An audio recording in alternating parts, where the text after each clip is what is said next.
You ever get scared before? I've gotten scared a few times in life. Really, it's just a given on the internet. So much content has been created over the years in hopes to scare people, from computer viruses to online stories. It only takes a few clicks to find some form of horror throughout media, and you can't talk about horror on the internet without mentioning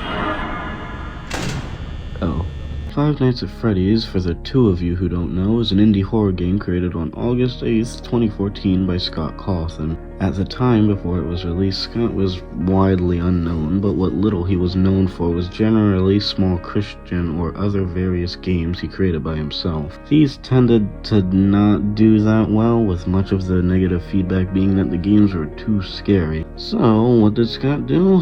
He went on to take this criticism and make one of the most popular internet franchises of all time. Wow, who would have guessed? Now, just to be clear, I'm only going to be talking about the first game here. The other entries are a whole other bag of demons to talk about another day, if I even bother to come back to them at all. But without further ado, let's get right into the game that changed horror as we know it today. Jumping into the title screen here, we got old Fred man freaking out on the side. I always liked these. They kind of felt like a staple of the original 3 games, where the main spooks would just be doing whatever the hell they want. And yes, as much as I would love to dwell on the title screen, let's go ahead and click the dreaded New Game option. If it wasn't clear already, the one thing this game nails above all else is the atmosphere. Everything about the game's graphics and sound design is just perfect in making you feel tense. From watching the animatronics roam around in the cameras to filmed by his obnoxiously loud distractions, there is endless supply of things here that will keep you on your toes, which is something I feel not many of the later entries could accomplish in the same fashion. That's not even mentioning some of the Easter eggs throughout the game that can randomly occur that could add even more tension due to some of them being so out of the blue and creepy. And also cool. Yes, very cool. Just like I can dwell on the title screen, I can dwell on the atmosphere of the game for a long time, but I think I'm missing an important factor here: the gameplay. You know, the stuff that makes a video game. Without gameplay, it would just be a video, which so happens to be what you're watching right now. But I digress. The gameplay here is very simple point-and-click-esque style. From both of your sides there are 2 doors. You can close the doors to block an animatronic if they reach your office. You are also equipped with a flashlight of sorts to look out and see if an animatronic happens to be at one of your doors.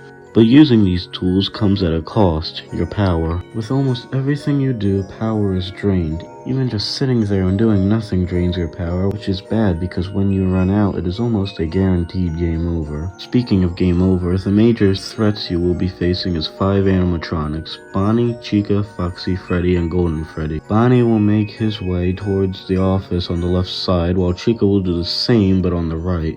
Freddy will always come on the right, but is only visible on the cameras. There's a distinct laughing sound for when he moves to make it easier for the player to track him. Freddy can also kill you if you run out of the power. Foxy usually stays in Pirate Cove and requires the player to keep a regular check on him, or else he will come running down the left hallway and attempts to kill you. And then there's Golden Freddy, which is basically a glorified Easter egg that crashes your game if you look at him for too long. Great. In general, this is a great lineup of threats to take care of and can prove to be a challenge in later nights, showing how less can be more, which is something that the later entries tend to forget. But as I alluded to earlier, letting any of these guys into your office leads to Jumpscares. Let's talk about them. Jumpscares are weird.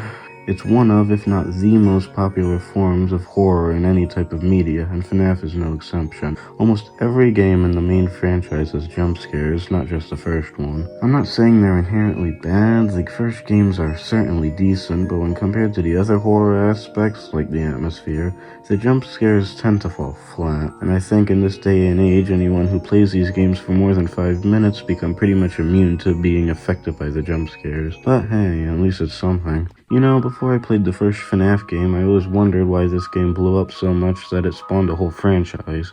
But I think I know now after playing it for this long. I think it got to a point of popularity due to just how interesting the game was at the time. FNAF was released at a time when the internet would eat up anything that popular YouTubers would play that looked even the slightest bit of interesting, and FNAF was no exception. Again, the internet ate this game up. Between the surprisingly decent gameplay and interesting lore, the first FNAF was a prime candidate for starting a popular franchise, and that it did, with it still going strong today with Security Breach. And of course with the heaviest air quotes around strong as possible. But that's a topic for another video. Right now I have to talk about the most important part of the game, a little thing called CD+.